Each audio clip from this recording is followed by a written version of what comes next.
Hello. Welcome to Jordan Sorcery's GW Books Club, where we are making our way through the original fiction published by Games Workshop in the late 80s and early 90s. This month, we've been reading Route 666, the first anthology of fiction set in the long-lost world of Games Workshop's car combat game, Dark Future.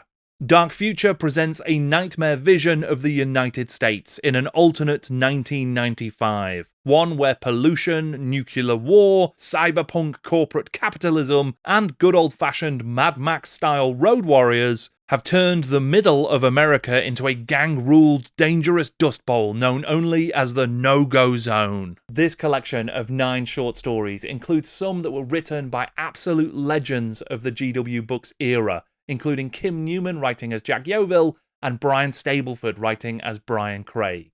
Before my good friend Stu from the Miniature Realms channel and I get into the detail of each one of the stories, I will provide a quick overview of the events that take place in it, starting with the title story, Kim Newman's Route 666. On the road to their new promised land in Utah, a convoy of religious Josephites under the guidance of the preacher known as Elder Seth are granted the protection of Sergeant Quincannon and his squad of United States cavalry officers. The convoy has been victim to attacks from roving gangs like the Psychopomps, with the dangerous criminals like Jazzbo taking perverse pleasure in harming the followers of this strange new religion. Arriving in the town of Spanish Fork, which is already playing host to Jazzbo and her friends, Quincannon's misgivings about Elder Seth are proven well-founded, as the otherworldly preacher somehow controls the minds of those around him and wreaks biblical punishment on the town, the Psychopomps, and even the US cavalry who had been there to protect him. During a dark ritual that seems to invite the attentions of demonic entities, Quincannon barely manages to flee with a couple of his people in tow, whilst Jazzbo escapes as well, though in pretty banged up shape. So, Stu, we are jumping in to a brand new world for the first time with GW Books, Dark Future, and it starts with Route 666 by our old friend Jack Yeovil. What were your initial thoughts on this opening story? Really enjoyed it. May well be my favorite the whole book. Okay, going in there early with it. Yeah. So this was the one book that I definitely read as a teen, probably 15-year-old, I'm guessing. And I remember owning it before, and I remember really enjoying it. And I was playing Dark Future. As I say, playing Dark Future, just probably spent more time creating characters on car characters and using the White Line Fever expansion and things at the time. So I really enjoyed it back then, and my memory of it was that I really enjoyed it. But I was also quite interested to see how a 46-year-old take on it would be at a book that's clearly aimed at a younger audience. But this lived up to it, and I remembered it. It's amazing how much I couldn't have told you the story, but as soon as I was reading it, this was like, yeah, this is a second reading. I recognized it, and I started remembering. I remember the characters' names, so they stuck. And I enjoyed it. It's like a lot of his writing, he does a really good film in your head, doesn't he? This isn't like a hefty novel where you're sort of plowing through and really kind of weighing up all these really, really complicated things. This is just, it reads like a bit like the beginning of Drachenfels, and that kind of feel like you're starting a film. This is exactly the same. He loves his films, and it comes across in his writing, and I love it. And it's exactly what you need for this kind of book, I think, and this kind of story. So yeah, it's like reading a scene from the opening scene from a film, I think. Yeah, I think that's fair.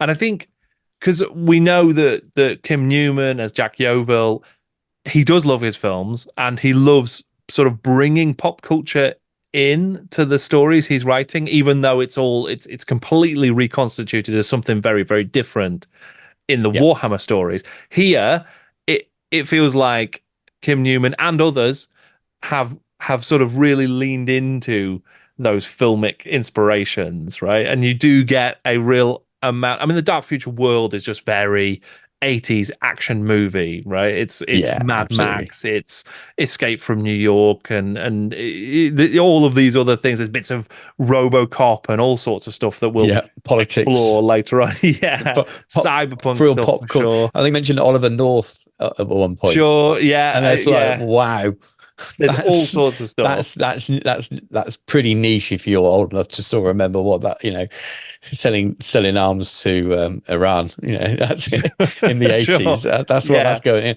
So I can imagine someone reading that now might not pick up on something like that, but the broader things Mm. absolutely would do as well.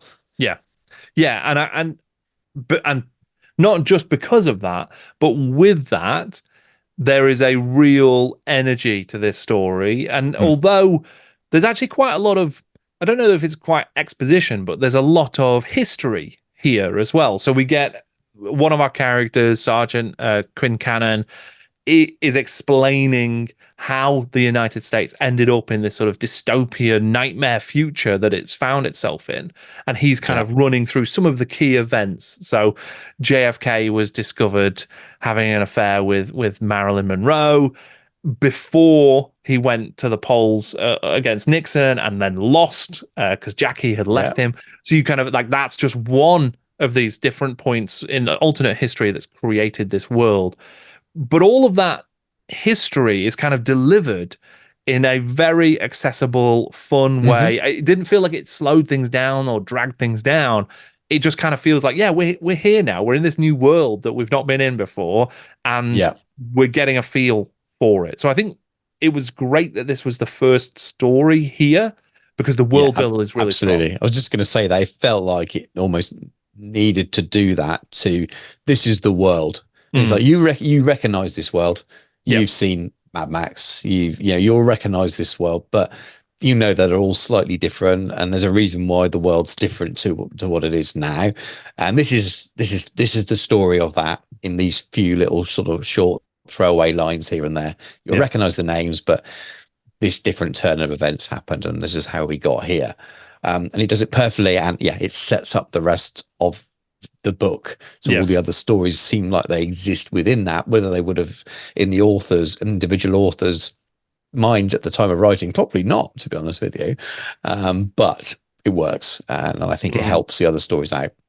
I agree, actually. And one of the things we discussed in my the Patreon live stream that I do, where I talk about each book before we get together, there was a little bit of discussion about this is a great story. It's such a good start. Is it almost too good? Because it's probably one of, if not the best story in Yeah. the book, and you're getting it up front, and it's a great, powerful beginning, but then you're going to be going downhill for the rest of the book in a way. I mean, fortunately, Mhm. spoilers a little bit. I don't think you go downhill that far. I think there's some good stories in this collection, but none of them are quite as good as this one. No, So, I think it's quite clear, a clear top. yeah. Um, But ultimately, I thought it was good. I thought it was a really good start. I mean, what were your thoughts on the story itself, I suppose? So Elder Seth and the Josephites, they're on their way to their promised land. There's something a bit creepy about him. And then over the yeah. course of the story, we discover that actually he's got otherworldly powers. Yeah, I mean that's surprising in some ways because it's not Mm, necessarily what you think for a dark future story, but also in another sense, it worked. It was like a Stephen King story, wasn't it? In many sure. ways, I think that's where the elements of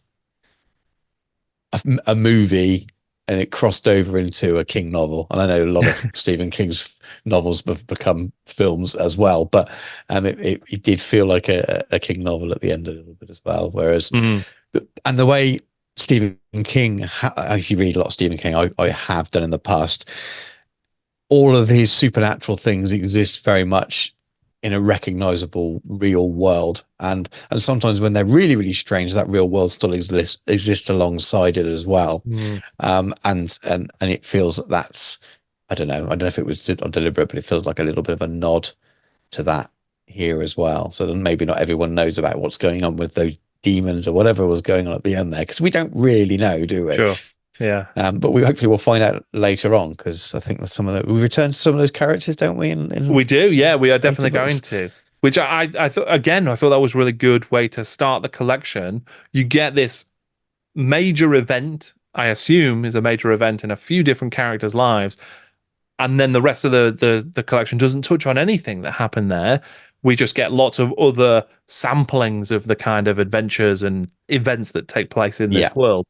But we're told explicitly at the end of this story that we'll be seeing the sergeant of the U.S. Cavalry again. We're going to be seeing Jazbo, the psychopomp Ganga, the sort of warriors-esque, like dangerous kind of Ganga. We'll be seeing her again. Potentially we'll see Elder Seth again as well.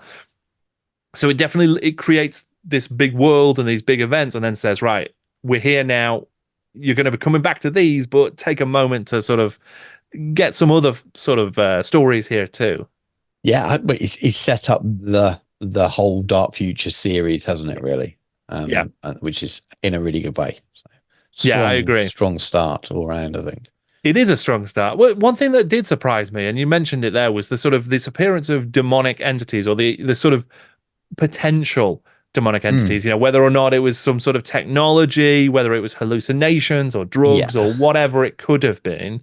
I was not expecting to get any of that sort of almost Lovecraftian kind of stuff as well, potentially with sort of, arcane artifacts. That's not in the game that I've read so much. No, and it might be just an author that loves that kind of stuff, putting it in there because he wants to, but maybe he'll also roll back on that, and it will turn out to be some kind of hallucinogenic thing going on. So who knows? But I don't think it will be. I think it will genuinely. There's a good chance, right? Kind of I mean, there are chaos cults in the game. You can play as cultists in some of the material. And it almost feels to me like a bit of a shame that they didn't lean further into that sort of eldritch kind of element to the world, as well as the Mad Max cars, because I think that would have made for some cool miniatures that you could have created. Maybe they would have if it had grown into what maybe they originally, if we'd had a role play game and the game, the actual car game. I can imagine it maybe disappearing by the wayside, because it felt like we're not talking about the novels here, but it feels like the whole idea of the universe had more potential than the game of driving cars. Sure. I couldn't see that surviving as a game without miniatures. When I mean miniatures, I mean people on two legs mostly. Sure. Which they created despite the fact it was a car-based combat game. Yeah, exactly. So it feels like it should have been some kind of skirmish game as well, and maybe some of the things we saw later on, but maybe Necromunda wouldn't have existed if that had gone on to become. Sure, yeah, that's true enough. So, but good though. Yeah, a great start. Good to see Jack Yeovil back on form and doing sort of awesome work. The only Jack Yeovil story in this collection, but we will be getting several full novels from Jack Yeovil. So that's something that I'm definitely looking forward to. Me too. In Dark Future. Kid Zero and Snake Eyes by Brian Craig. A lowly gang member becomes the object of desire for the dancer Snake Eyes, a woman who has previously been subject to Gentech experimentation and possesses snake-like skin grafted over parts of her body. Believing her attentions bring bad luck, the kid's gang named him Zero and eventually kicked him out altogether. When Snake Eyes fell ill, Kid Zero started pulling riskier jobs and building quite a reputation, but eventually it became clear that the very people behind the experiments done to Snake Eyes were likely the only ones that could save her. So, reluctantly, Kid Zero handed the woman he'd grown to love into the hands of Gentech's bio division. Sadly, according to Gentech, Snake Eyes didn't survive. So now Kid Zero has set his sights on bringing down the company that put her in danger in the first place. The next story that we had in the collection was another returning friend. So Brian Craig is the pen name of Brian Stableford. Kid Zero and Snake Eyes, which is a very different flavor of story. What were your thoughts on this one? It's okay. That's me being a little bit kind. It feels like, to be honest with it, it feels like I don't enjoy the Brian Craig stories that much. And I try to be really open-minded going into them, but I just don't. I don't know. It just didn't feel like there was much to it. It was quite short. It felt short.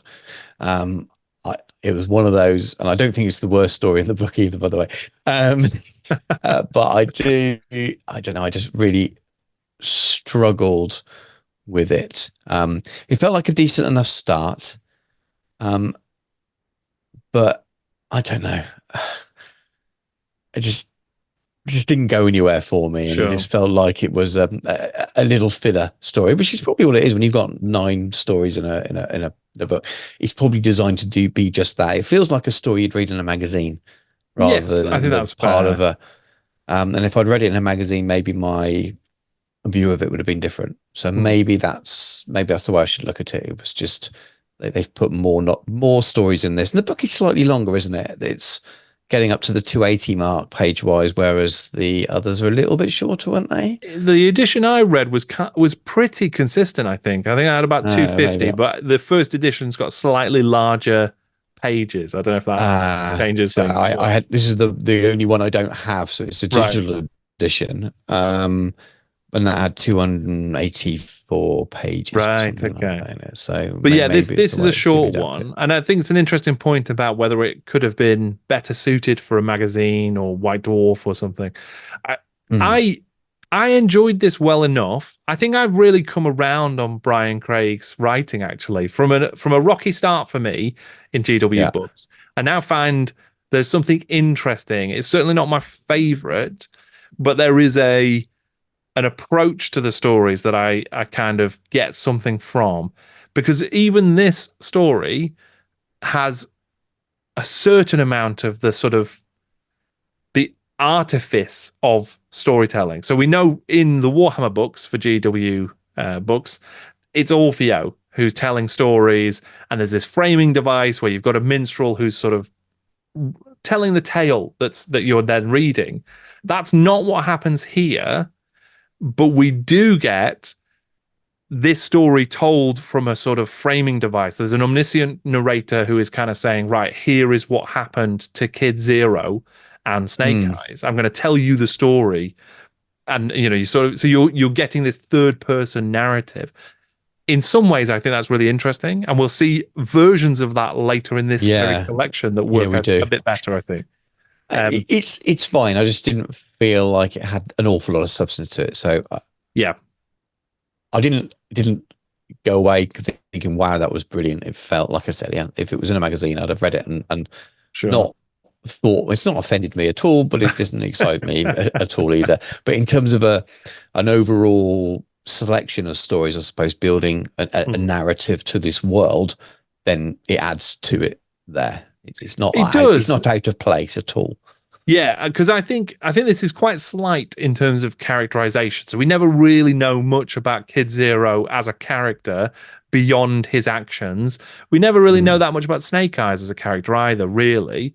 Where we do, I think, get a bit more of a feel for the world is Gentech and the bio division, and what they've done to Snake Eyes and the experimentations and the way in which a gang, like a low member of a gang, can rise up through the ranks or become a sort of lone wolf, and how those interactions work with the police and the gangs and the corps.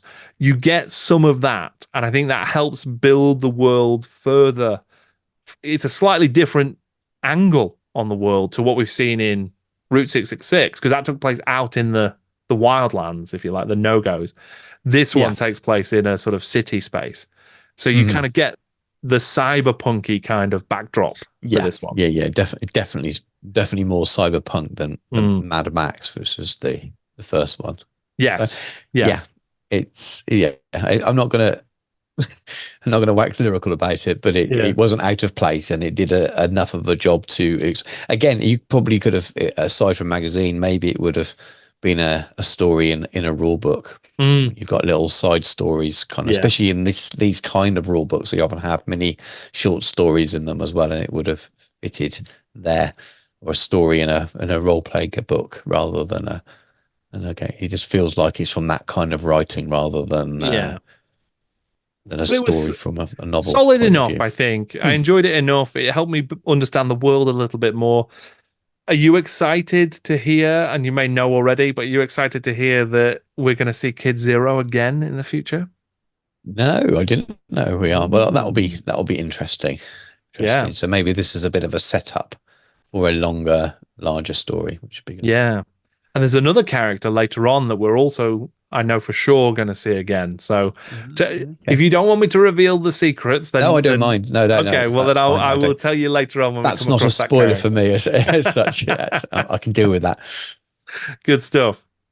Ghost Town by Neil Jones. The trio of sanctioned operatives, Byron Shaw, Chet Kincaid, and Erica Graff, had spent the past month harassing the renegade gang, the Sand Sharks, and protecting the operations of Transcom. After pulling off a daring raid and drawing the ire of the Sand King himself, Byron was ready to return home to the base in Denver. But the cocky Kincaid and his girl Erica outvoted their more cautious partner and decided to stay in the deserted Ghost Town hideout and get ready for another run at the gangers. Unfortunately, the Sand Sharks were able to track down the ops, and Chet just couldn't stay quiet long enough to escape their attention, opening fire and drawing the sanctioned ops into a chase out of town. When they returned, they discovered that they'd driven straight into a trap, their hideout destroyed and their mechanic dead, and the person responsible was the Sand King. In the ensuing battle across the ghost town, Erica's car was totaled, and Chet was blown to high heaven. In a daring gamble, Byron bet that Erica was still conscious enough to fire her now stationary laser at the remaining Sand Sharks that he had maneuvered into position, and luckily for him, he was right. Having defeated their enemy, Byron and the injured Erica finally got back onto the road to Denver, and who knows what mission awaited them next. So, Ghost Town by Neil Jones. This one is about 3 operatives, sanctioned ops, who are out in the sort of the wild desert lands doing this sort of high-octane action missions. Did you enjoy this one? Was this an exciting one for you, Stu? It's a similar vibe in terms of it's not wow, it doesn't wow you, but it's also a little bit more. If you play Dark Future and recognize it as a game, this is turning the game into a short story. So rather than the wider world, it's like you got, here we go. Here's a story that involves cars and that kind of stuff. I quite like the kind of the interactions between them, and I think it's fine. It's a good, easy read story that does everything you expect. It's car battle stuff, isn't it? It's very hard to kind of really come out with anything that's kind of meaningful to say about it because it's designed to amuse a 16-year-old boy who's that's into Dark Future and likes the idea of watching Mad Max, and it's like a fight scene from Mad Max in written word, isn't it? A big chunk of it anyway, the car battle, so to speak. So it's entertaining. It does what it needs to, but it's very hard for me to kind of think of anything to say about it that's really expands upon that. Did you enjoy the main? So we had 3 characters. We've got Byron Shaw, who's the kind of level-headed op who sort of is like, let's not take any risks. We've done enough damage to the Sand Shark gang. Let's call it a day. Then you've got Chet Kincaid. Fantastic 80s sort of name, I think, who is the really cocky, kind of quite brash, quite self important, loves himself a bit too much op who wants to stick it out and keep doing damage and push it further. And his partner is Erica Graff, who also seems to be reasonably level-headed and capable in the same way as Byron, but because she's with Chet, is happy to go along with his approach. Yes. Did you enjoy those sort of 3 characters much? I mean, it was it's very hard to say enjoy them as such because there's not a lot of them and they're very stereotypical. Again, it's a bit like the first scenes of a film, isn't it? Yeah. When you get to know them, and then it skips all the way to the end.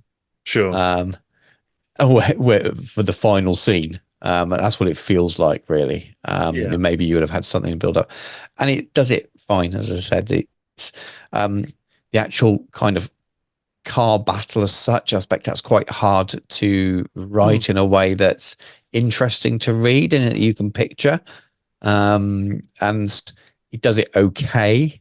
There were some parts where you think, it's a little bit hard to understand what's going on, but it's also not super important. Well, I was going to ask you about this though, because I think the sort of geography and the motion of the car battles across some of these stories do get quite confusing.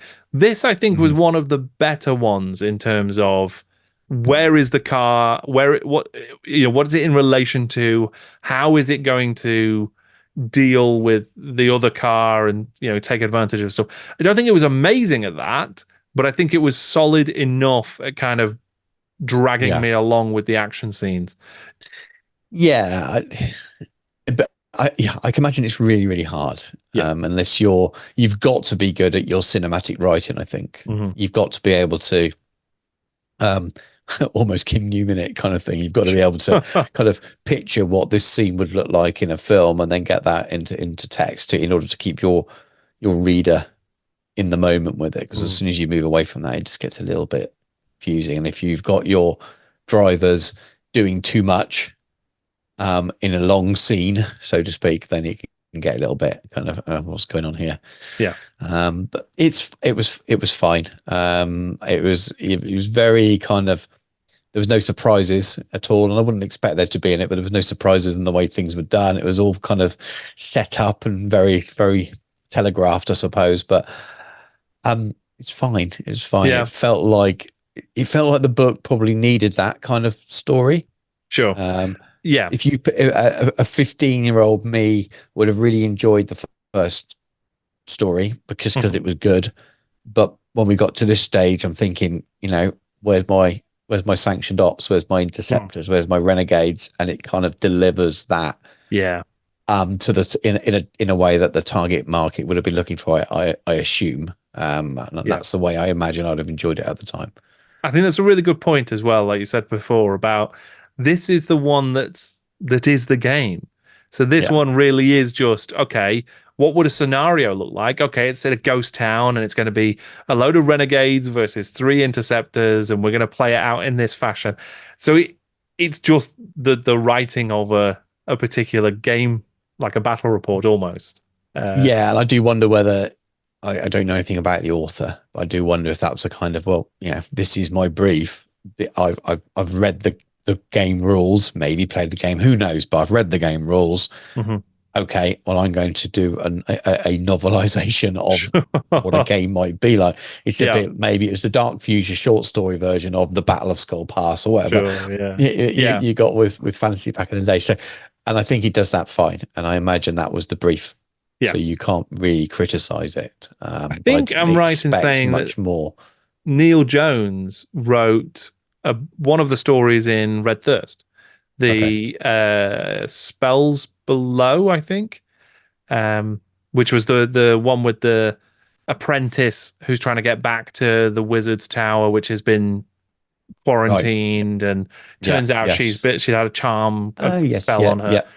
I believe that's one of Neil Jones's stories as well. Don't know if we'll see anything else from him in the later books, but similarly, that was a perfectly good story that maybe didn't always deliver on its best moments. And I don't know if that's fair to say that about this one. I think this one worked perfectly well as a sort of version of the game, because sort of on the page.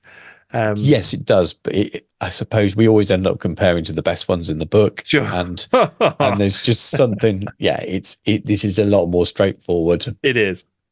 Than what Jack Yeovil or Kim Newman does at the beginning, where it just seems to get the world in such a cinematic way, whereas this felt a little bit more pedestrian in the way it was described, so to speak, a little bit more out of the box. But it was fine.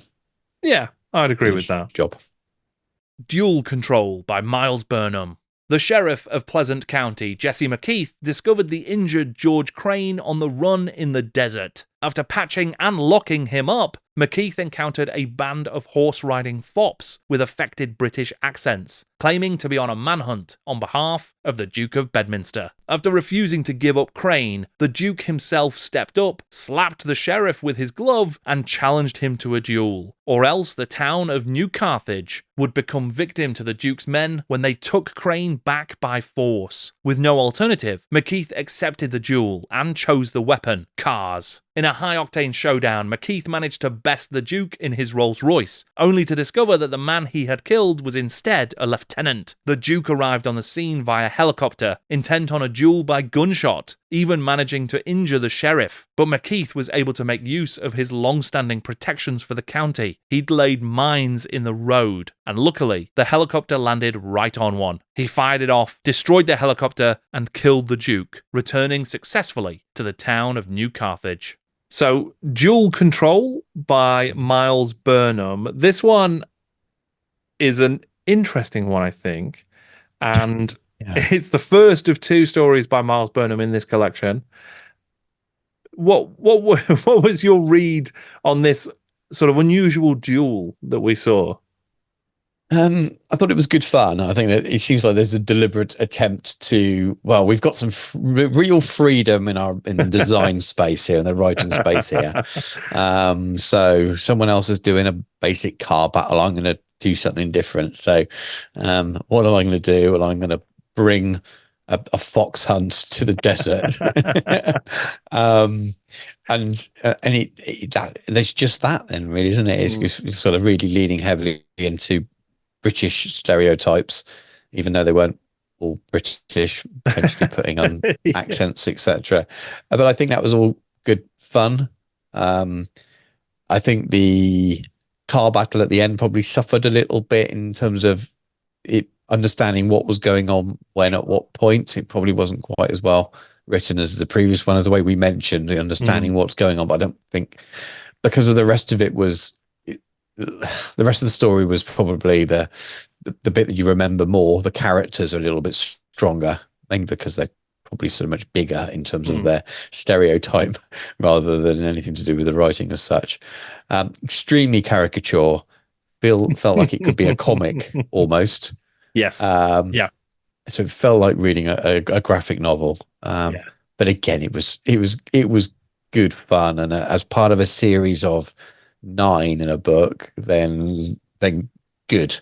If this was double the length and one of 5, I might have thought differently about it. But because it is short and good fun, and you can kind of get away with them being a little bit rough around the edges in certain places. But I thought it was enjoyable and amusing. But I mean, the longer this one sits with me, the more I think I do enjoy it, actually. Because Miles Burnham's 2 stories in this collection, and obviously we'll come to the other one soon enough. I think these are both the ones that are easily, for me, closest to 2000 AD stories. So I feel like the fox hunt, the manhunt that the Duke of Bedminster and his guys are on, just the way they're described, the nature of the Duke, like walking up to this hard-bitten sheriff and gently slapping him with his glove and demanding a duel. It just felt like that could have been a 2000 AD story, very easily. And I liked that. I thought that worked. I enjoyed the idea that they're going to have this duel at all is fun. It's fantastic and inevitable when the sheriff is like, well, my weapon of choice is my car. Say that. It's great. Really fun. Automobiles. That's great. And I'm a fan of even the manhunt that the Duke is on. One of his slaves, an engineer, has escaped, and the sheriff has arrested him and taken him back to his cell. But you get this sort of classic, again, this 80s movies kind of trust and bond that instantly is created, because the sheriff is going to do the duel, even though he doesn't have to. He could just hand over this guy, and it's not his problem. But he's going to do the duel because it's in his jurisdiction. So that's the only reason he's going to do it. And then he just unlocks the cell and leaves the guy to it on the assumption he's going to stay. At first, it seems like the guy's run away, but actually, when he goes out to his car, the engineer has been tuning up his car all night because he's a good lad as well. And it's cheesy, but it works. I enjoyed that sort of thing in this story. Yeah, absolutely. It did fall down for me a bit with the actual duel itself, sadly, because exactly like you say, I found it quite confusing in some of the action where I couldn't work out where the cars were in relation to each other. There was the Rolls Royce, the Duke's Rolls Royce. It didn't have any weapons, but then there was a sort of surprise laser, and I couldn't quite picture. And then the lights turned back, and there were machine guns and things. So which is fine. It's kind of this early James Bondy sort of stuff, which I guess is what he's invoking. But it just didn't.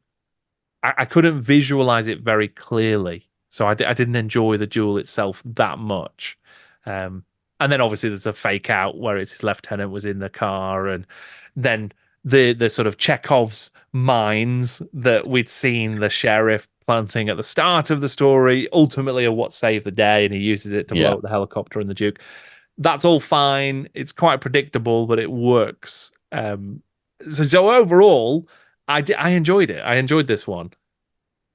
It's absolutely fine. I enjoyed it, and it's kind of what I was starting to expect after you kind of get into the novels. Now you realize you have this big kind of epic King Newman one at the beginning, and the other you're kind of getting into the rhythm of these shorter stories, quite punchy, sort of 25 to 30 pages long each, aren't they? They kind of don't take too long to read, it's kind of, you knew what you're going to get. There's a setup and then a car battle, and it's a book about Dark Future. You expect that to be the case. Yeah, and this one does, I think, is probably one of the strongest cases for. So my theory here is that pretty much every main character in this series, in this collection, could be played by either Mel Gibson or Kurt Russell. And you could get away with either one of them doing the roles. And I think that the sheriff here could easily be played by either. I would say that Kurt Russell would have been the better choice for this one. I agree. But Mel Gibson probably could have played him. But yeah, there's a common theme in the protagonists, I would say. I think you're right, yeah. Thicker Than Water by Brian Craig. The brothers, Carl and Bro, had recently been transferred to Special Operations when Doc Zarathustra sent them on a mission to recover a lost girl. Coming upon the swamp cabin where the girl was now being held captive by a gang of rival thugs, the brothers managed to take out the guards and find the other gangers dead or dying, turning a gangrenous black as their bodies began to unnaturally decay. The doc had warned them not to touch the girl, and now they knew why. The experiments on her had left her poisonous in some way. Having safely returned her to the doc, Carl wanted answers, and it was exactly what he expected. Gentech were working on blood-based breakthroughs. The doc was trying to live forever. But for now, it still had some unfortunate side effects. Later that night, Carl discovered that Bro had been infected by the same pathogen, likely transferred by a mosquito bite in the swamps. Bro became the next patient in the doc's isolation ward, and Carl had to decide if he would rather join him or keep living his life on the outside. Thicker Than Water is the second of the Brian Craig stories in the collection. There's another one to come after this. We get the brothers, Carl and Bro. We get Doc Zarathustra. We get weird Gentech sort of biological experimentation. It's an interesting one, this, I thought. What were your feelings on it? There's a lot I really like about this. There's a big part of it I don't like in the middle. Right. And I'll come to that in a moment, but I think it's something we've seen with Craig's writing before that I've picked up on before. But I really like the premise of it. Again, this exploring the whole Gen Tech kind of stuff. And I think that really works well. I like the characters. They're fine as well. And I like the idea that there's more story to be told here. Maybe this is one of the characters that we might see later on. Who knows? But so I liked all of that. I thought the initial scenes were really, really good. Thought that worked quite well. Mm. I thought the first third was a lot stronger than the rest of it. Mm. My issue with it is the Brian Craig, let's have two characters having a really, really long, in-depth conversation in the middle of a story thing, which he just seems to love to do. And it was too long, spoilt the pace of the story. There was scientific chat that you just didn't fit with Preston at all, stuff you wouldn't expect him to know, the way he's being portrayed as a foot soldier, and suddenly, but he's also smart enough to understand all of this. I don't think the Doctor would have engaged in that kind of level of conversation with him as well. And it was all set up to explain what was going on in an overly scientific way that didn't need to be explained as well. It was almost like he'd lifted, went looking through medical journals to find out real explanations for conditions and how things worked and etc. And they started talking about DNA and things like that. It's just like, this is, what are you doing? This just, so I really didn't enjoy that part of it. And there was a number of pages, and it takes me right back to the first Orfeo book with that long discussion about good and evil that they had. And for me, it just seemed out of place. And this was even worse. It just did not fit in a short story, and it didn't fit with the characters either. And it felt like you didn't need to overly explain what was going on. Yeah. Just didn't need to explain it at all. Yeah, I think I'd agree with that completely, because I think there are some structural challenges for me with this story. I agree. I think the first third, or the sort of opening act, was really strong. You get this kind of, again, it's a slightly different setting. We've got a swamp. We've got these sort of different players. We know that there's Gentech are still involved, which again, it was quite a nice sort of looping back to what we'd already seen earlier. So I quite enjoyed that as a sort of world building device. But we're getting almost like a horror movie opening in a way. It starts as if it's going to be an action scene, and then they sort of progress through the action quite quickly, and then they discover these bodies that are kind of gangrenous and sort of starting to decay. They've been told not to touch the girl that they're there to rescue. So we get all of this sort of weird, sort of this sense of danger, and it's not the danger of guys with guns, it's the danger of something almost worse because they can't see it and don't understand it. So I think that was a really strong opening to the story. And I agree. We then get sort of, we cut to back at the scientific base at Gentech, and the Doctor just explains everything, just is quite open about it. And it felt like he was not in dialogue with Carl. He was sort of talking to us as an audience, as readers. Yes. In a way that is not satisfying from a sort of story, like reading a story perspective. We want to see Carl discover these things, or to, come up with the theories, or find the secret himself. There's a mystery. We don't want to just be handed everything on a plate, or at least I didn't want to be handed everything. And for it to, some of it goes over your head because I found it very boring, complicated sort of nonsense, and then some of it's also just not as satisfying as the mystery might have been, I suppose. Exactly. It reminds me of my younger days writing a assignment at university that was 2,000 words and doing a word count check and realizing I needed to find another 800 words from somewhere. And adding a lot of stuff that really didn't need to be there to fill the word count. I'm not suggesting that's what he did, but you could remove a quarter of that story and it would have been a better story, a shorter story, but a better story. Yeah, although I would have spent some of those pages on other sections. So there's a falling out between Carl and his brother Bro, which was a naming convention that I was not keen on. It's bro. Yeah, I wasn't a fan of that either. But you live with it. So they fall out, and then Bro basically he storms off and he gets himself transferred and he goes off on a mission. We don't see any of that. We just get the alarm call in the middle of the night, and Carl is told that his brother's gone missing out in the deserts. So he goes and flies out. Then there is this sort of sequence where we get Carl decides to let the rescue team go because it's out of protocol. He's going to go and find his brother, and he says, "Okay, I'll risk it. I'm going to stay here, try and find my brother, and I'll get the mop up crew in the morning if I survive. There's going to be renegades out here. There could be anything out here. There could be whatever totaled the truck, or the guys come back to continue their heist." He finds his brother. And now there's an added complication because it turns out his brother's infected with whatever the girl at the start had. So now you're like, okay, this is like, now we're amping up all of the threat to how are these guys going to survive the night now with all of these dangers? That's an interesting thing to explore, I think, in this story. And it just cuts straight back to the research facility. They made it back, no problem. There was no danger overnight. And actually, that's not what the story is about. It's going to be Doc having another conversation with the reader about, some of the science stuff again. It's almost like he was trying to tie up some story arcs. And are we going to give you a happy ending because the two infected people can get together? Well, no, they can't because she's already pregnant. And it's kind of like, we don't need to know this. Here's what you could have won.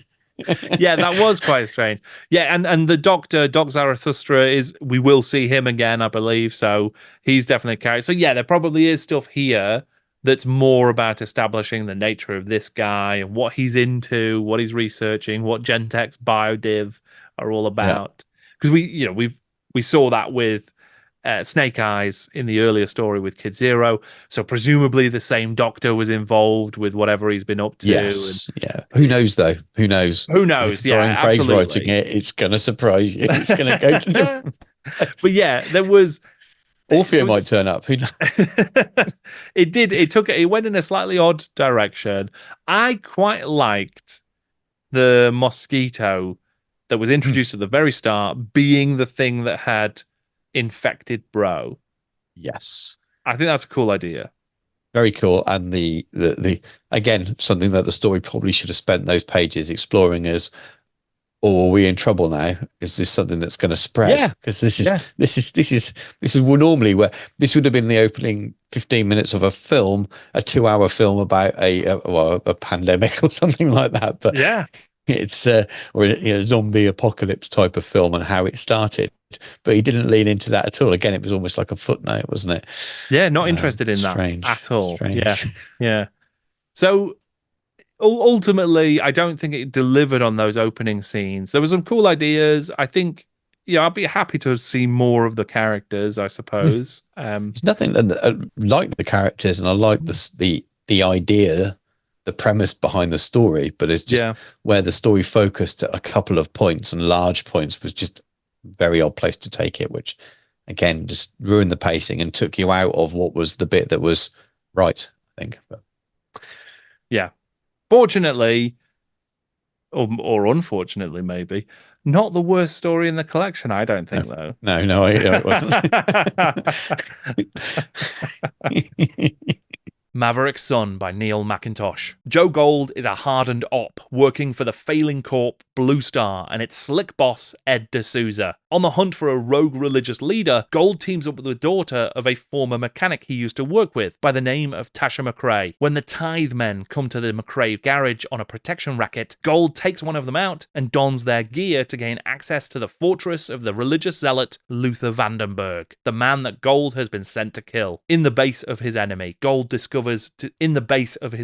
Gold faces down stupefied, drugged zombies and dangerous acolytes before coming face to face with Vandenberg. Managing to overcome the drugs in his system, he uncovers the truth. Vandenberg is merely a half-dead puppet, and the puppeteer is Ed D'Souza, laundering stolen gear from his own firm to make a profit. Gold manages to take out D'Souza and the outfit with the help of Tasha before getting back on the road in his souped-up G-Mech Interceptor. Maverick's Son by Neil McIntosh. This one, we're gonna follow a sanctioned op on a very particular mission that he's been given to try and track down a sort of religious zealot. Did you get along with this one? The setup, I quite liked it. Again, we're going back to that what you expect from a book from Dark Future. You got your sanctioned op. So yeah, the 15-year-old me would have been, yeah, here we go again. He's in an interceptor sort of thing. And yeah, the setup seemed good. I did struggle a little bit with it, and when we get into the second half, but again, I thought the end was fine as well. So yeah, it was okay. It was good. Not as straightforward. I quite like the sort of the black horsemen and stuff. There's some nice imagery there. The tithe-men, the apostles. Sure. I quite like the sort of harassing Tasha at the garage for payment for money and things like that. I think it was all really, really good. I think there was probably too much to be explored in a short story about what was going on with Vandenberg and D'Souza, and there wasn't enough explained. So in a complete sort of difference to Craig over explaining certain points, it felt like you found out too much too quickly without enough explanation at the end. Sure. It could do this one could have benefited from being longer. I felt, in order to tell that story properly at the end, I think. Sure. Yeah, in a way, I think you're right. I think it probably could have benefited with a higher page count, but in another way, I'm glad it didn't have it, because I didn't enjoy this one that much. I think I do agree about the opening. I think that was quite cool, and again, like you say, it was like a mission from Dark Future. Kind of had a feel almost of what maybe a Dark Future RPG mission might have been like, a scenario in the game. So I've got no problem with the setup and the sort of main character, Joe Gold. He's fine. Again, I think this is a Mel Gibson character, this one. Yes. Yeah. The introduction of Tasha was a little bit clumsy, maybe. Like, it wasn't clear to me. He sort of snuck around but left his car running, and she's just watching the car, I guess, and he's coming from behind in the garage, and then he sort of seems to have a gun on her, and then almost the next line of dialogue, they're just pals now. And it just felt like it was edited to fit a word count. Yeah, it was a little bit jarring to me, and we then saw more of that kind of jarring transition, I felt, later on. Yeah. So the Tithe-men, that there was sort of a little action scene with those guys, the racketeer guys, the sort of protection racket. That was perfectly good. Yeah, and then we get Gold infiltrating this fortress, and I really started to lose the sort of any sense of what was happening, because it was really weird. It was quite confusing. There was like the face comes on the screen, Vandenberg sort of doing his kind of preaching on the screen. I guess everybody's drugged or sort of zombified in some way, so they just go into a trance. And it turns into the Wizard of Oz, doesn't it? Yes, it absolutely does. Yeah, it does. And then then there's a sort of action scene very quickly, and then very quickly Joe Gold has been captured and he's been drugged, but he's somehow able to just, like, because of his willpower and his muscles, I guess, he just forces his way through the drugs and is fine, and then bursts through a wall somehow that didn't really make sense to me, and then he confronts Vandenberg, who he's been sent to capture. And that's when you get that real Wizard of Oz moment of, oh, actually, this is the puppet. He's like, this guy's half dead. His sort of face and presence is just being used as some sort of cover. And then you get the big reveal that the person who is actually responsible for all this is dun dun dun, the head of the firm that has sent Joe Gold in the first place. It's Ed D'Souza, the only other character in the story. Yes. But then why did he send Joe Gold? Why did he send this guy on a mission to capture Vandenberg if that would mean he'd be revealing himself? It could be brilliant if there was more space to tell that, and there was a little bit more. It feels like a pitch for a full novel, and just not enough time to deliver all those. There's obviously issues with, we both failed to understand sections of the end. It feels like there's enough story there for a much longer story, and because it was so cut down, it just feels like gaps in it. Perhaps. I just think that for me, the actual that core conceit of actually this whole thing was a setup and it was all part of some big plan that D'Souza had in order to launder goods and make some money. Like none of it like makes any sense. Why this mission exists, why Joe Gold is involved. You're it's right. The classic Absolutely. sort of Saturday morning cartoon reveal of, well, someone needs to be the bad guy, and we've only got one other character available, so here we go. And similarly, Tasha, who we sort of talked about before, who Joe Gold has teamed up with, she just turns up in the final action scene and saves the day. And he's like, "How did you get in?" And she's like, I got in somehow." It was so strange. Yeah, it wasn't very. Again, I think the concept there is there, but the delivery was pretty poor. It didn't work too well for me. I mean, this one, it's astonishingly, this one is not my least favorite in the collection. Even though I probably, I don't want to be harsh here, but I think this is probably the least well written. Yeah, I'd agree with that. I'd agree. I think that was the worst written, not the worst story. Yes, I would. Yeah, I think I would. I would agree with that. So this one didn't work for me. It was, thankfully it was quite short, so it sort of flew through it. Joe Gold's perfectly fine as the sort of hero. It was ultimately okay despite those frustrations, and I think part of that is testament to just the world of Dark Future, really, because I'm enjoying spending time with these like 80s style action heroes who love their cars and talk. There's always, everyone's always talking about the 6mm Gatling cannons on the front of their G-Mech Interceptor, and it like that. That is a certain amount of retro nostalgic appeal to that. I all the way through, I get thinking, I want to watch this now. I want to watch this on the telly. Because you can watch Mad Max, but it's different. It doesn't have that kind of US feel to it, does it? So, but yeah, I agree. It's good for that. It is, yeah.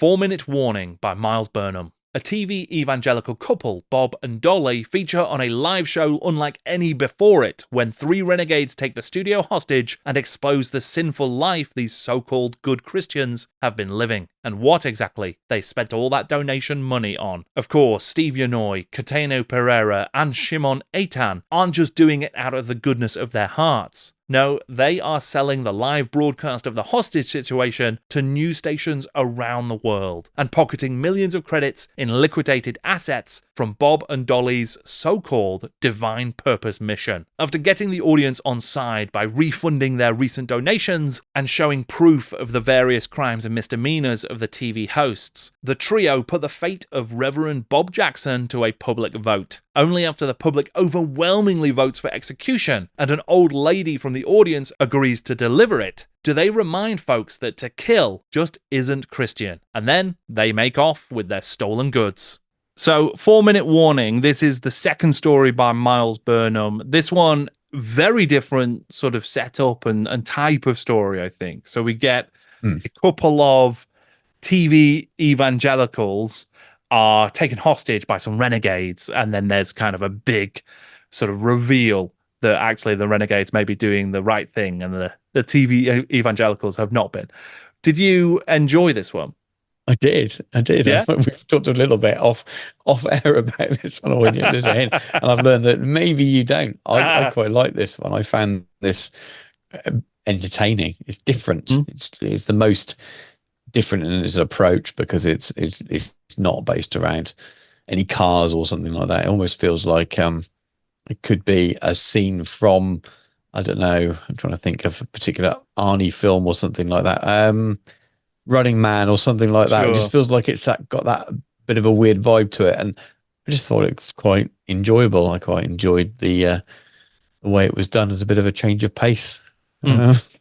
I don't know. It just stood out as amusing and different to me. I don't know if I can think about it in any more sort of detail than that, or give any intellectual comment on it. But I found it easy to read. I thought it flowed, and I quite enjoyed its differentness of it. Sure. So, I mean, I can see that, and I think it is different, and it is trying something interesting, I think. For me, though, so this also had that 2000 AD feel to me. I think this absolutely could have been set in Megacity 1, and you could have this was all happening within Megacity, and then the judges turn up at the very end and take the guys out. Yeah, that's I agree. Yeah, I mean, so it has that feel, which I think is fine, and I think it is well written.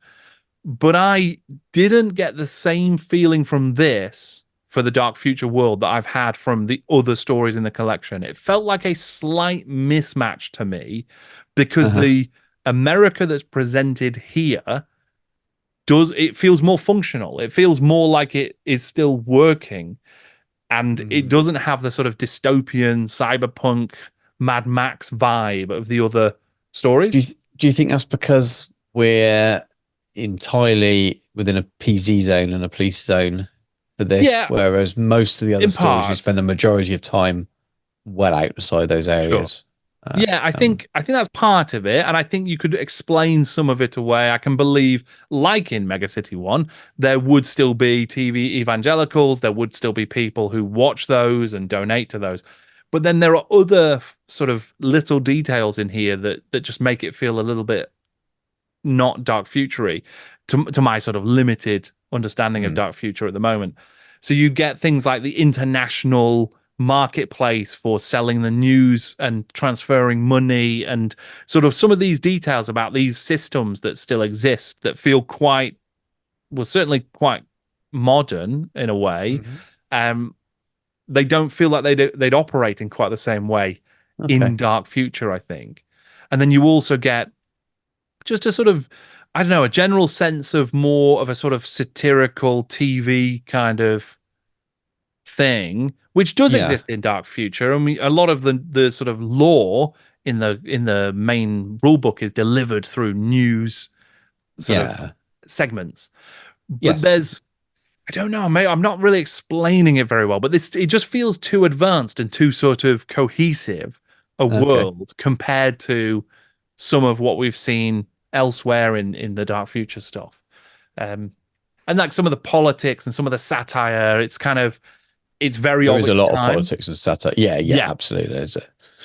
So maybe I would feel differently if I were reading this in 1990, and it might maybe feel a bit more like meaningful, and because there's the sort of the main thrust of the narrative is that these TV evangelicals are actually not as good as they appear to be, and it's kind of unmasking these guys as corrupt and selfish, and they're spending money, and they are actually slave traders, and they're actually taking drugs and doing that sort of stuff. They're not good Christians like they claim to be. Potentially satirical for any period that you're absolutely.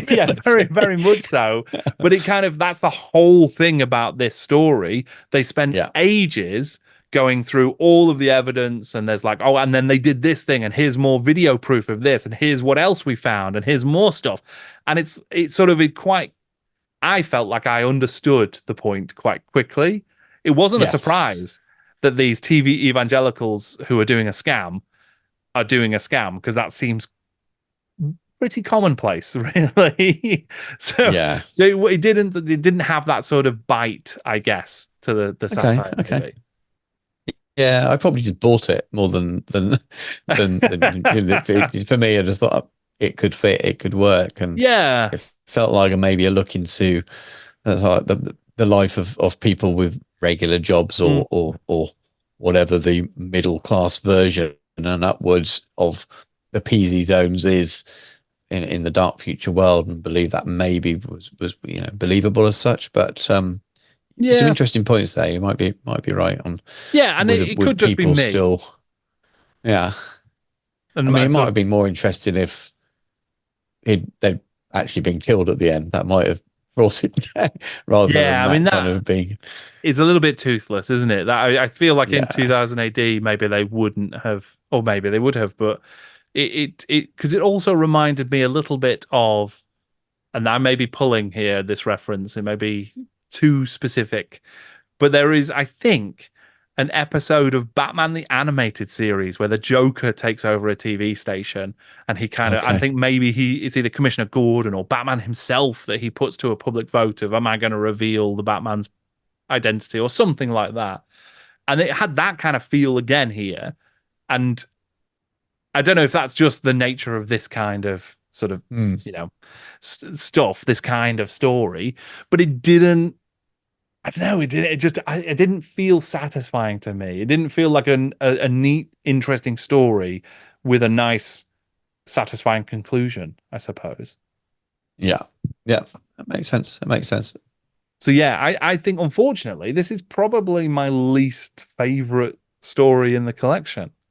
For me, it'll probably be in the top four, Yeah. maybe. Well, I Yeah, I mean, but quite then enjoyed that's it. the beauty of an anthology, I suppose, isn't it? Is that you're going to find different things that you enjoy across the different stories. And I do respect it at least for trying something very different. So, like you say, you know, if I think if every story had been just this is what the game plays like, then it probably Yeah. wouldn't have felt like it was building a bigger world. And maybe I'm missing the point on this one, but it's an interesting attempt for me. Only in the Twilight by Brian Craig. A dystopian retelling of the Trojan War follows the tragic unfolding events after a high-stakes card game leads to Manny Lee of the Unruly Members Gang losing his girl Hellcat Helen to Perry Prime of the Prime Cuts Gang. For months, the unruly members punish the smaller Perry Primes, expending huge resources and goodwill to bottle them up in their home turf. Things swing this way and that, but with road warriors like Killer Keen on their side, the unruly members retain the advantage, even if newscasters like Homer Hegarty are causing agitation amongst the gang, with puff pieces about Killer and how maybe he should be in charge. After some continued losses, the unruly members decide to invest everything in a trap, faking an oil tanker loss in the desert near Prime Cut's territory. The Prime Cuts take the bait, and take the stolen tanker and the squad of unruly members' warriors that are hidden inside it back into their base. The unruly members think they've got an easy victory, but it's only then that they discover that the Prime Cuts knew all about their plan. They trap and kill every one of the smuggled gangers, and get to claim victory in the senseless war. In reality, the only person to come out on top was the newscaster Homer Hegarty, who made a documentary about the whole thing called The Trojan Hearse. Only in the Twilight. This is the third and final Brian Craig story in the collection. Once again, we kind of get this narrator's tale.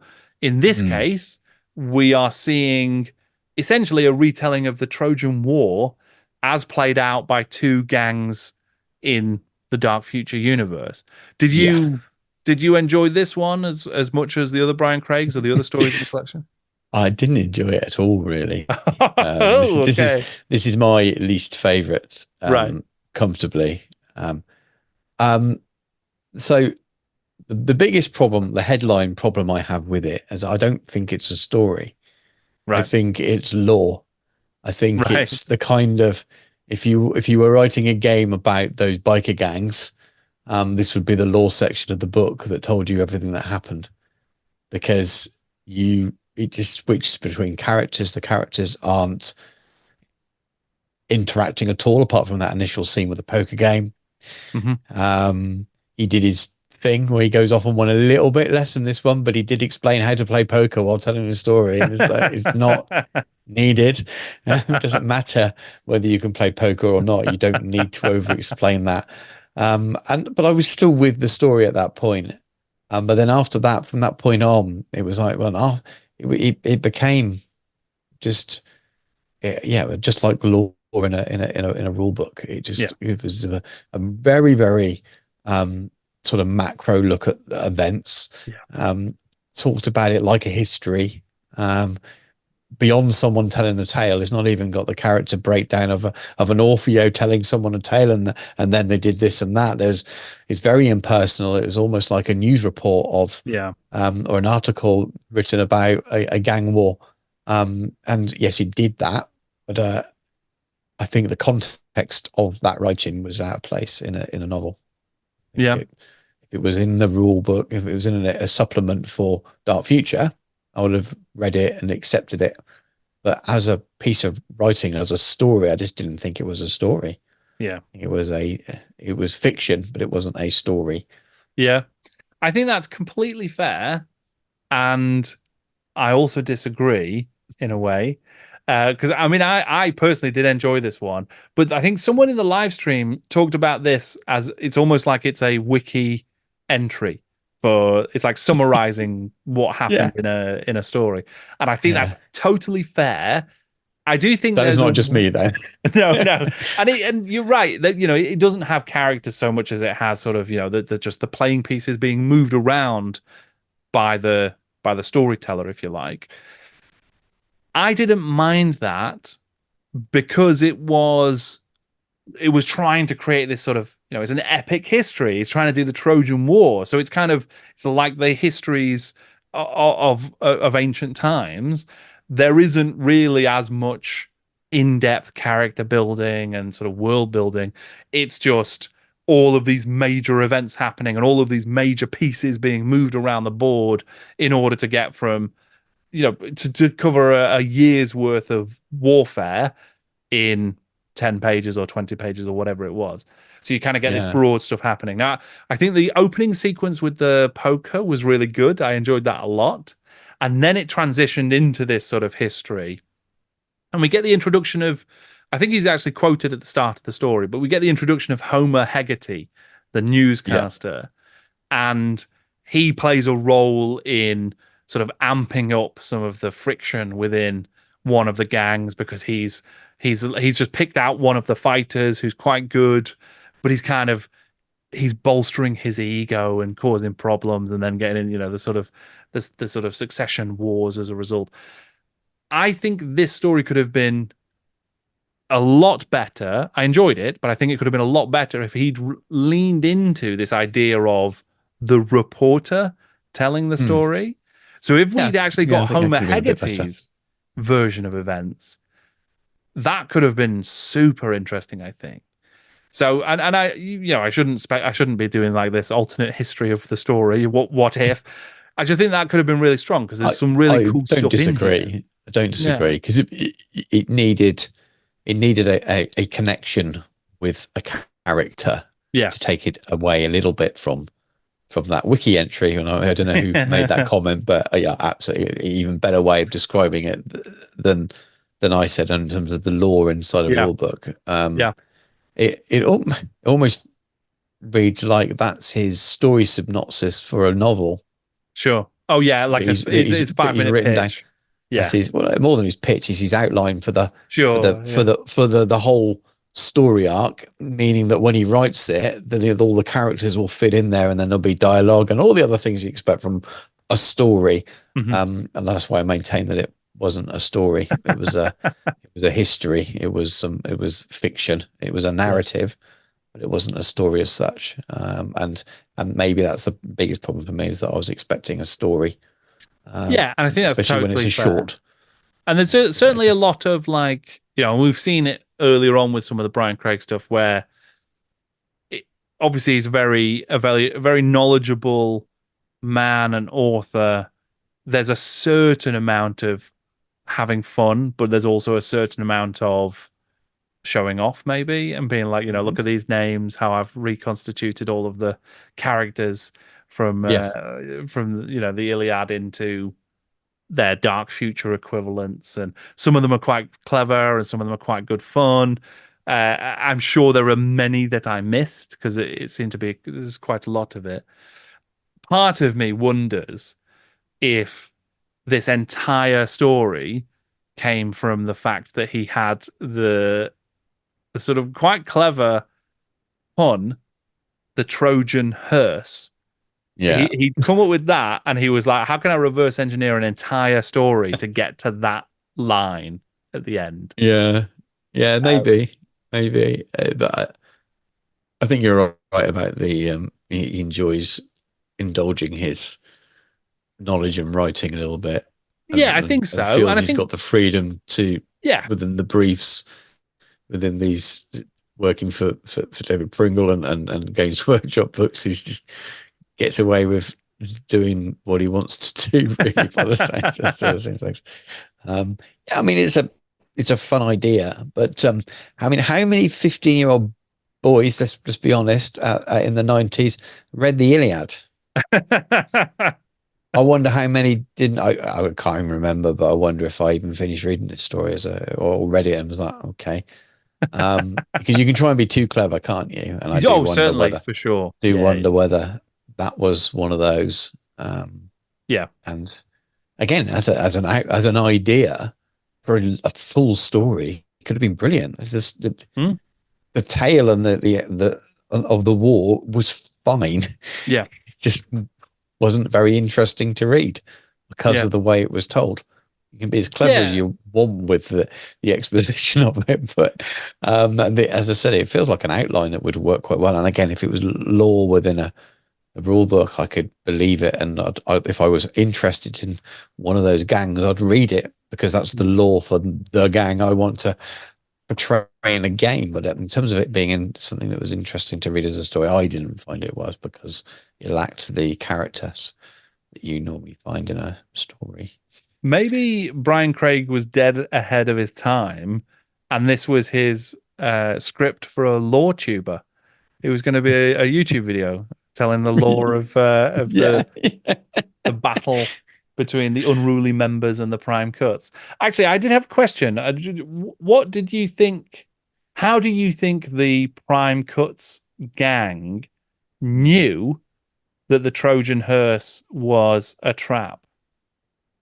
Oh, I don't know. Because a few ideas are presented as possible reasons. They theorize, oh, maybe they made a noise and revealed themselves. Maybe the driver of the truck knew the weight wasn't quite right. Maybe it was something else. I was inclined, and I don't know if I'm reaching here, part of me thought, is it possible that Homer Hegarty, the news guy, somehow knew about it and revealed it to the Prime Cuts because it's a better conclusion to his story? But I don't know if that's really in the text or if I would just want that to be the case. I think it would be nice. And again, it would be filling the story out and turning it into a story rather than a history, so to speak. And it would be a really good way of doing it. Yeah. But no, I don't know. No, but it's an interesting choice, that, I think, to present a number of different theories and then have it doesn't come down on any of them being the actual reason. It literally just says, who knows how they worked it out, but it could have been this or that or the other. Yeah. But I guess the angle he's taken writing is of not knowing, is of a history, whereas a story would be, you'd be there with the characters, wouldn't you? You'd be hearing you'd be exploring their thoughts and their feelings and their conversations, but we were nowhere near those characters. They were names in a text. So it's very hard then to explain. And again, unless you used Hegarty to do it. So I think it's a nature of the style of the story that made it harder to tell. Yeah. Something that would make it interesting. Yeah, there was one detail that I did quite like, though, and that was that Killer Keen, who is the Achilles character, there's a moment when he lets someone wear his armor and ride his bike into combat. It seems like it was Killer who had been killed by Hector. Yeah. And then obviously it's revealed, no, actually Killer wasn't even there. So it replicates what we see in the Iliad with Patroclus, I think it is. So that is, that's quite good. In the Iliad, Achilles is dead upset because he loves Patroclus. I think that's how you pronounce it. But in this story, he's dead. The Killer is dead upset because his bike has been damaged, and that's the reason he wants to go and get revenge on Hector. So it's not about the guy who rode on the bike. It's literally just his bike has been totaled. So he's really pissed off.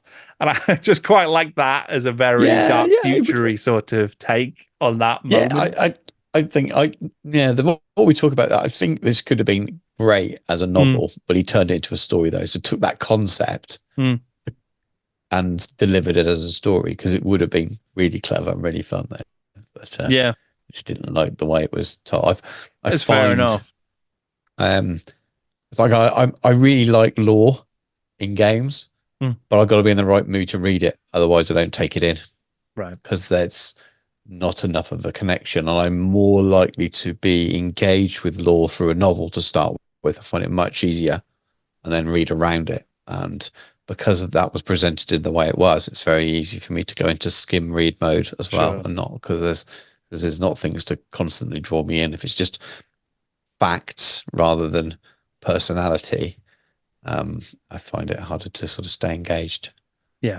No, I think that makes perfect sense. And yeah, you're not wrong. There's definitely it's a very particular approach to telling a story, and it's a fun story at the heart of it that maybe given a bit more time, a few more pages, a bit more care could have been really, really good fun. Mm. Yeah.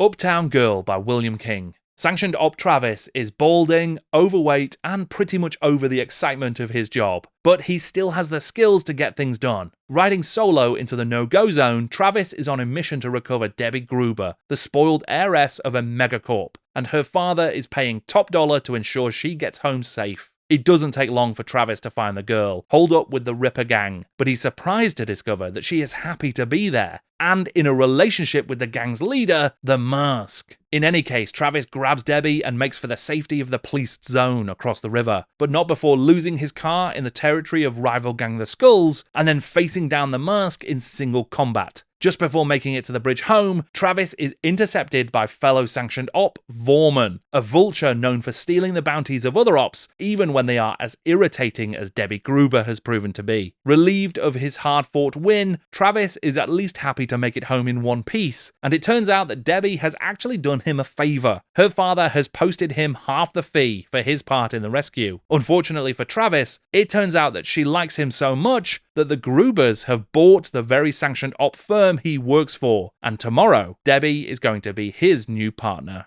Okay, the last story in the collection, we've got the returning author William King, who we all know and love from his Warhammer stories. Here, he is writing Uptown Girl, which is going to follow a sanctioned op who is on a mission to recover the heiress of a particular megacorp fortune.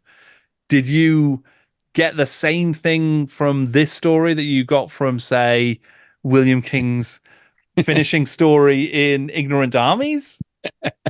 There's no Gotrek and Felix, is it? But it was fine. Yeah, it was fine. There's some bits I really liked of it. Other bits that it felt a little bit more like this wasn't his natural kind of place to tell a story in. But there's some bits I really, really liked, and it felt a little bit more like some of the earlier ones where it's predictable stories. I did like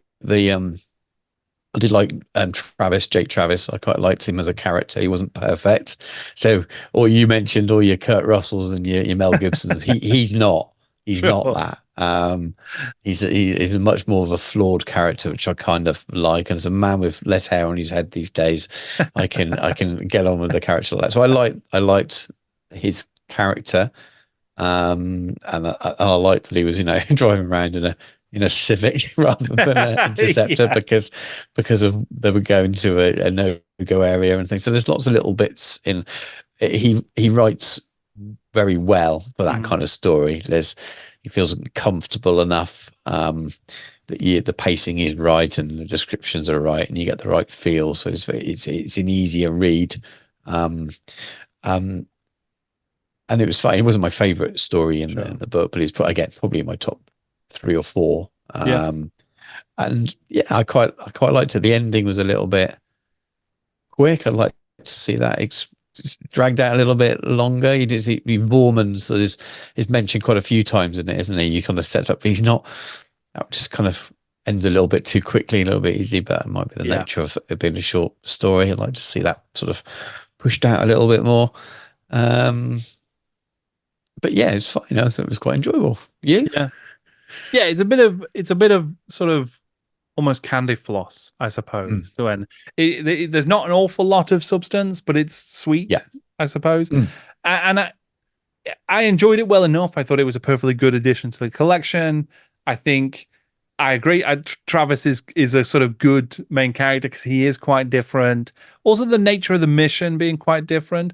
So this is a part of the Dark Future world that I can absolutely get behind because it gives another slightly different sort of locale, I suppose. Because in this one, we get the police zone, the PZ, is right next to a no-go zone that's still a city, but is basically the sort of dystopian overrun gang, almost like the Warriors sort of city. So that's quite cool. That gives us again a different setting to what we've seen in the sort of Dust Bowl kind of out in the desert sort of action stuff. So I quite enjoyed that. And the mission is perfectly fine. Again, I mean, we're definitely talking 80s action movie mission.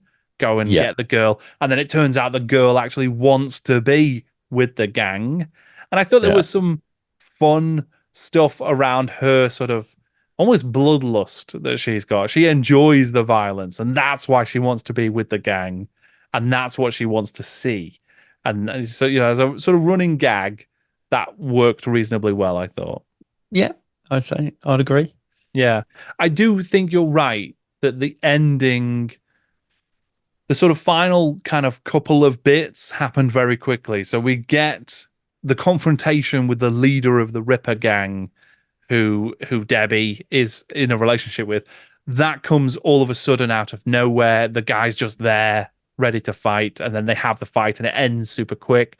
And then Vorman, the rival op, he turns up and kidnaps or sort of blackmails in a way, or threatens Travis so he can take Debbie himself. That happens really quick. Yeah, and that's the Travis, bit I meant. It just felt like there should have been at least an argument or something drawn out. He just accepts it. Yeah. And there's sort of no, and maybe it speaks to his sort of defeated character. Yeah, I think it was deliberate that he accepted it. Yeah. But then, it just sort of happens, and then it's either later that day or the next day, and he's back in the office. And there's a certain amount of maybe that's supposed to be a sort of comedy element of you go through all of this, and then at 9 a.m. the next day he's back in the office for his next mission. Yeah. So maybe that's the whole point, but it was very sudden in terms of like, right, we're done now, we've moved on. Yeah.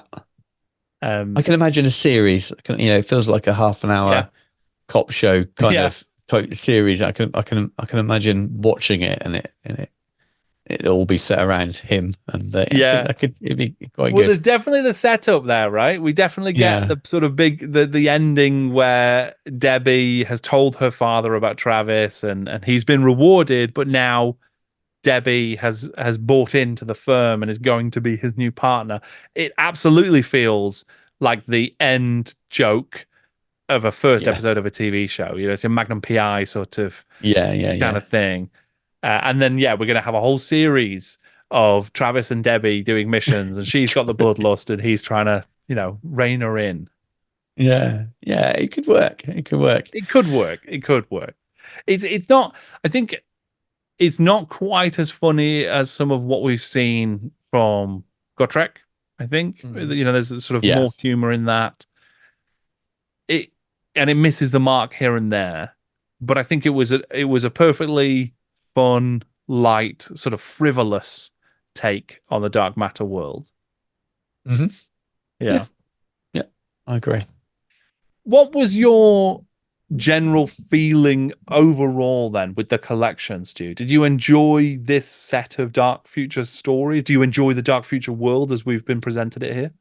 I do. Yeah, I do. And I feel that there's a lot of space in the world to do what you want with it, really. I think it's almost set up to be a little bit wacky in places, and you can make something up, bring in a real world name or character and change what happened to them and make it funny, and it still works, and you can get away with doing that as long as it doesn't contradict something that someone else has already done. So I'm very comfortable with it. I don't think anything for me anyway, seem to be outside of that. I know you didn't like the TV one as much, but for me, they all felt like they fitted well, which is something we've not said about the books before. I think that's probably easier for the authors. I mean, it's perfect for Brian Craig because he can get away with doing what he wants, and it's not so much of a problem. I mean, but at least he didn't set it in Paravon. But you know, I liked it. I in some ways I've maybe preferred it to be two stories light, two stories lighter, and a couple of some of those words given to authors to expand a little bit, so that for me that second, third Craig story would have disappeared. And then, but yeah, I like them all. I love the start. The Kim Newman, the Jack Yeovil story is brilliant, really, really good, and it just really sets it up perfectly. And then stories like this last one are very, very good as well. And then the ones that are probably not as high a quality writing, especially some of the car battles, you need them in there. So yeah, I liked it overall. I got no problems with it at all. And maybe the fact that they were quite short, some of them covers the fact that there isn't a lot of substance to them, and they are kind of easy to read. Bang, tells you a story about car fighting, and you're done. I think some of those vignettes of just here's a vignette. They are this kind of moment in time in the dark future world. They are quite disposable in a way, but they do give you a flavor of this universe, and I think that works. Someone suggested to me that maybe the three Brian Craig stories could have been tales that Orfeo is telling in the Warhammer world whilst he's having a real flight of fancy, and I did enjoy that thought experiment of could someone in the Warhammer world have invented these tales? But yeah, I think that overall the collection, there are ups and downs, as there often are with this kind of thing. Even the stories that I didn't enjoy as much, I wouldn't necessarily say, right, get rid of them. I think they do enough to either add to the world or have a few fun ideas or a couple of nice jokes or what have you. So, for me, similarly, I enjoyed it as a collection, and it did bring Dark Future to life as a setting for me, which I guess is the ultimate intention of the whole thing, right? Yeah, absolutely. It fits. I didn't feel dragged out of the world at any point. And that was it. And I enjoy it. I always like this kind of alternate apocalypse kind of world thing, and when they're a little bit closer to reality as well, I like it. And you mentioned a lot about the 2000 AD kind of feel. It does feel Dread-esque, doesn't it? A lot of it. So I like there's a good amount of cursed earth in here for sure. So it's good. It's all good stuff. I enjoy it, and well, we get to spend a lot more time in the world. I'm looking forward to it. Yeah, very much so. And I think the Kim Newman story was my favorite for sure. Would you give the whole collection the thumbs up or the thumbs down? Oh, definite thumbs up. Yeah, big thumbs up. I would as well. Easy. Yeah, I think it very much so deserves the sort of thumbs up. But yeah, you're right. There's loads more Dark Future to come. The next book that we're going to be reading on book club is actually Jack Yeovil. So Kim Newman writing as Jack Yeovil, the first full-length Dark Future story, and it is Demon Download.